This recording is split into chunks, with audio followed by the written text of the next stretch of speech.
In those early years, like pre-internet, pre-streaming, like you mentioned, you're not even able to save samples. What were the biggest challenges in building something from scratch? It was so challenging that I just basically gave up and put all my money onto like a sort of what was that called? Like maybe a C lab, like a little thing that you plugged into a regular television, and it was a sequencer. Oh, wow, And okay. so before that, I used a SH-101, like a Roland SH-101 Love those, yeah.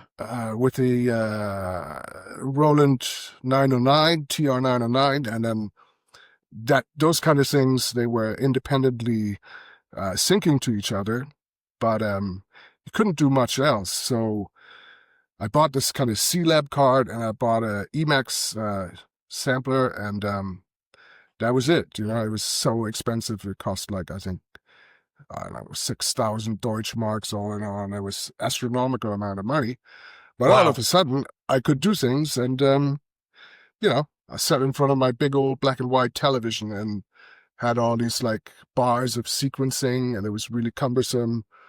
And oftentimes, more often than not, everything was not quite right in sync, and then you had to like go back and redo it note by note by note. So And no coordination?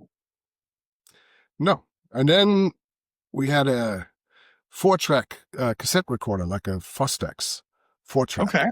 So you could record a couple of things at a time and then mix it down on an empty track, and so forth and so forth. And you could really build things, but not before I went to a real recording studio did everything make sense. I mean, all of a sudden, it was okay, here's a keyboard that makes cool sounds, and here's another one that makes cool sounds too. And here's a tape machine, and so spent the nights kind of with tape, like whoop, whoop, whoop, whoop, whoop, whoop, make a mark. Hopefully that was a kick drum. Zzz, whoop, whoop, whoop, cut, splice together, and Yeah. then play it. Doom, doom, doom, doom, doom, doom. So it was a huge learning curve with very expensive equipment, and it took years to really get something going that kind of was okay. This starts to sound pretty good now. Wow, that's awesome. Um, KMFDM has always had a strong, visual and sonic identity, especially with the artwork, like Brute's artwork and stuff like that. How intentional was that from the beginning? It wasn't intentional at all. It just happened to happen. We got introduced to Hayden Hughes in London in 1986, maybe early 87. And I really liked his style. And, for the next release, I contacted him, and he did do an artwork, and the next one as well. And then it dawned on me that this was really the visual brand for KMFDM.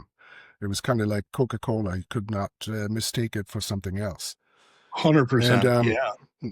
I think by now we have about 80 artworks from Boot, all in all, yeah. Wow. Yeah.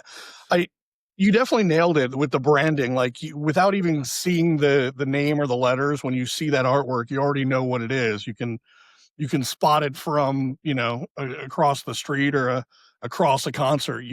I always, when I'm at shows or whether it's performing or in the audience, I can always in the crowd like, oh, he's wearing a KMFDM shirt. It's kind of Yeah, a yeah, yeah, yeah.